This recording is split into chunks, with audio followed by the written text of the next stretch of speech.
gusto recibir esta mañana aquí en el estudio a la doctora Guadalupe Sánchez Vélez, directora de la Escuela de Administración y Negocios en CETIS Universidad, aquí en Tijuana. Doctora, bienvenida, muy buenos días. Muchas gracias, buenos días. Pues hay muchas cosas que creo que gran parte de la población no alcanzamos a entender o a ver en su correcta perspectiva, doctora. Y me refiero a algo de lo que mediáticamente ha sido muy intenso, tanto antes como el día que se dieron las decisiones.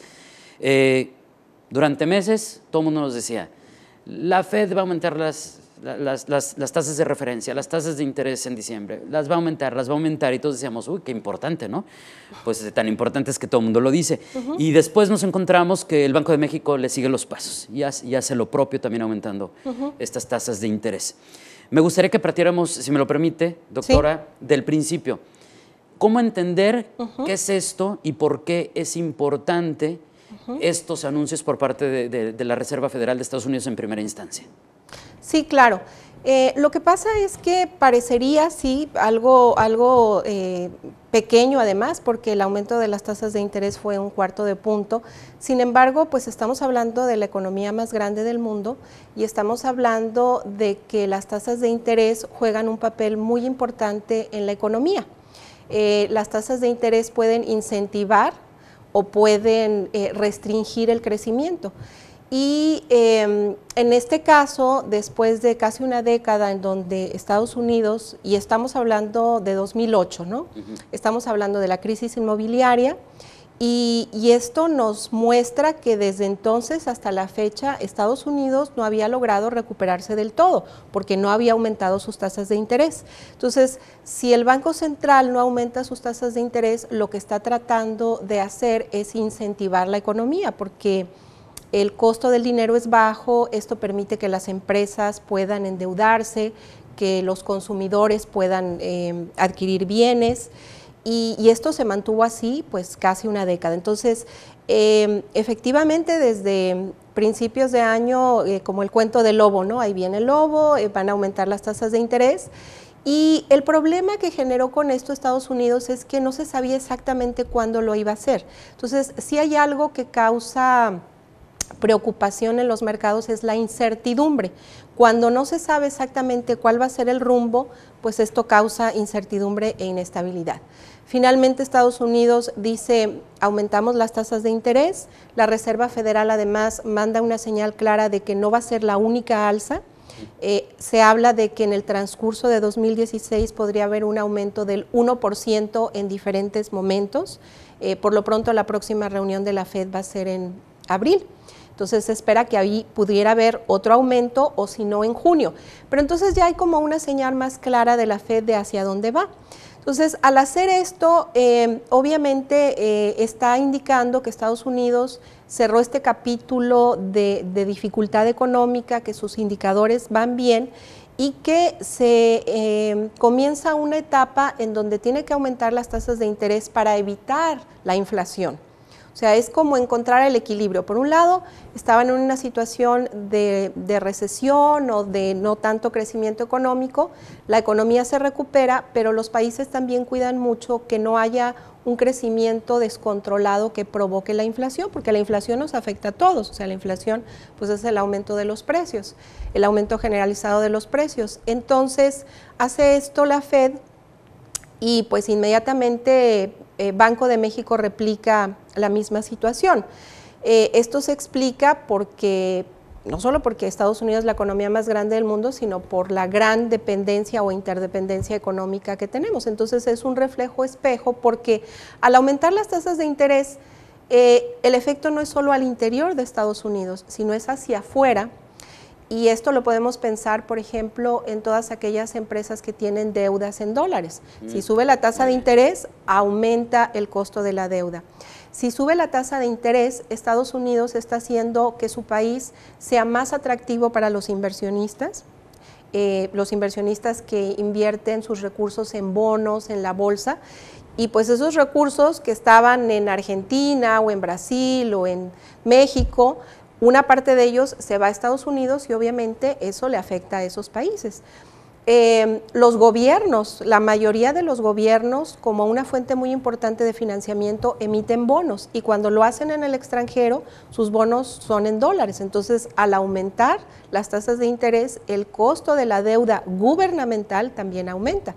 Entonces, por eso es que esto que parecería no tan importante o no se entiende cómo es posible que un movimiento tan pequeño pueda tener esas repercusiones, porque también los montos de deuda pública o privada de los grandes corporativos y de los gobiernos, pues es muy elevada. Entonces, un aumento tan pequeño sí implica en estas dimensiones importantes recursos, ¿no? Claro. Entonces, regresando un poquito, doctora, la medida que tomaron en su momento y que implicó estar todos estos años que nos dice sin aumentar esas tasas de referencia, sí, entonces sí habrían logrado el objetivo que se plantearon. O sea, ¿fue la medida correcta? ¿Podremos hoy, después de estos años, decir que fue lo adecuado?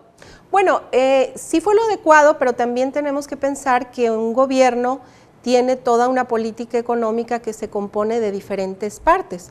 La política monetaria es importante, pero no es la única. Hay otros elementos que tienen que ver con pues todo el impulso a la economía, el impulsar el sector productivo, una política fiscal adecuada, una política laboral. O sea, es el conjunto de todo, pero sin duda la política monetaria juega un papel muy importante. Y sí, Estados Unidos, digamos que en este tiempo cumplió con el cometido y poco a poco fue mejorando su situación económica, a diferencia de otras regiones como Europa, ¿no? Entonces, en ese sentido podemos decir que sí se cumplió con esa meta, ¿no? Ahora, ya entendimos la importancia de estos cambios a macroescala. Ok. Pero, y si lo aterrizamos a la vida de los que, como decimos políticamente, ciudadanos de a pie, hay afectaciones, es algo a lo que tendremos que voltear a ver. O sea, mucha gente a lo mejor se pregunta, tengo que voltear a ver mi crédito, a ver si shalala, o sea, y es que estamos hablando que el consumidor normal tiene créditos hipotecarios, créditos de nómina, tarjetas de crédito. ¿Esto afecta también ese tipo de productos financieros? La verdad es que el efecto en ese tipo, a ese nivel, es menor y no se va a sentir en el corto plazo, porque nuevamente la decisión de Banco de México fue muy en sintonía con lo que hizo la Fed, aumentó también 1/4 punto y ha dejado ver Banco de México que va a seguir por ese camino. Entonces, dado ese aumento tan pequeño en los créditos al consumo, créditos sobre todo en el corto plazo, no se va a ver reflejado. En donde se va a ver reflejado es precisamente en la deuda pública y en la deuda de los grandes corporativos. Ahora, ¿qué tan fuerte puede ser este impacto para la economía?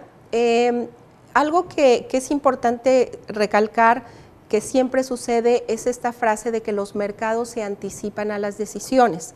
Lo que quiere decir que los grandes inversionistas no se esperan a que se tome la decisión para ellos cambiar de estrategias. Cuando ellos van identificando hacia dónde va la tendencia, antes de que se tome la decisión ya lo hicieron. Y le doy un dato muy importante. En lo que va del año, de enero a octubre, han salido del país, y esto no ha sido una noticia tan difundida. De enero a octubre, Banco de México anunció precisamente a finales de octubre que han salido del país 17,000 millones de dólares de inversión financiera, de inversión que estaba en bonos, sobre todo en bonos gubernamentales. Esta cantidad que ha salido del país es la cantidad más alta que ha salido en menos de un año en las últimas 2 décadas. Y esto no fue como una noticia que se haya difundido tanto. ¿Resultado de qué es? Resultado de que los inversionistas, previendo que tarde o temprano la Fed iba a aumentar las tasas de interés, empezaron a hacer sus reestructuraciones y a salir del país, ¿no? Y a salir hacia Estados Unidos. Me conviene irme más para allá. Me conviene irme más para allá porque la tasa va a ser más alta y porque es un mercado más seguro, rentabilidad y riesgo. Pero la buena noticia también es que prácticamente en el mismo periodo, de enero, en este caso fue de enero a septiembre, entró al país algo así como 22,000 millones de dólares de inversión directa, pero productiva. O sea, esta inversión que a una empresa, que inicia una empresa o que reinvierte utilidades o que compra acciones de una empresa que ya existe. y esto representó un aumento del 40% respecto al mismo periodo del año anterior. Y entonces esto realmente es una buena noticia porque sí, en efecto, el aumento de las tasas de interés hace que, sobre todo para los países emergentes, los inversionistas busquen estos mercados más seguros, sobre todo Estados Unidos, y salen del país.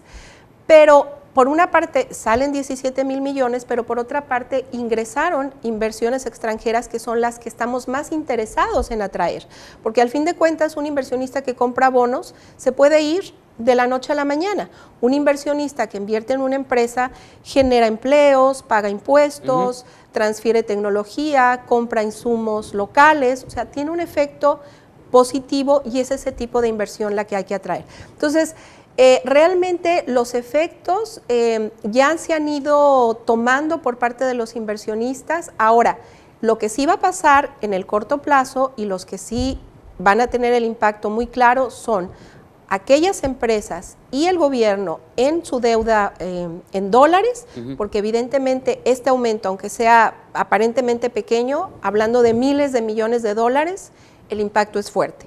El ciudadano común que tiene su crédito hipotecario, que tiene un crédito en una tierra departamental, que tiene un crédito automotriz, no va a resentir esto porque no va a haber una escalada de aumento en las tasas de interés, porque la inflación también está controlada.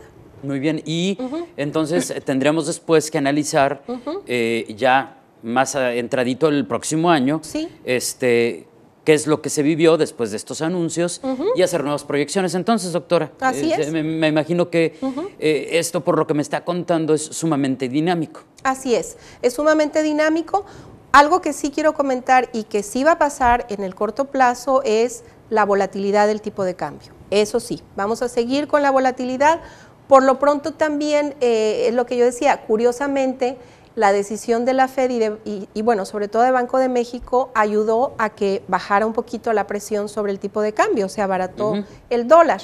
Pero esto también es momentáneo, la volatilidad va a continuar. Recordemos también que otro elemento importante es el precio del petróleo, que ya cayó por debajo de los $30. Entonces, la volatilidad va a continuar en el corto plazo y lo que hay que pensar también es que al final del día, con todas estas situaciones, en la medida en que un gobierno refuerce otros elementos, tenga una economía estable, maneje sus variables macroeconómicas, sobre todo implemente a mayor profundidad las reformas estructurales y haya una economía más sana, pues estos cambios se pasan de manera, esta volatilidad internacional no afecta tanto.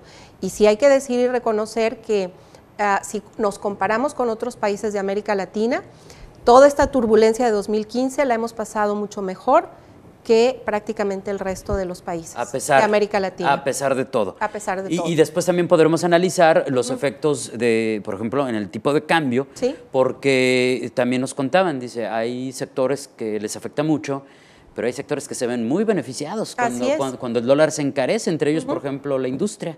Y el sector maquila. Doctora, muchísimas gracias por la explicación. Espero contar con su presencia muy pronto y que nos siga ayudando a entender estos fenómenos en esta ocasión, pues desde esa perspectiva de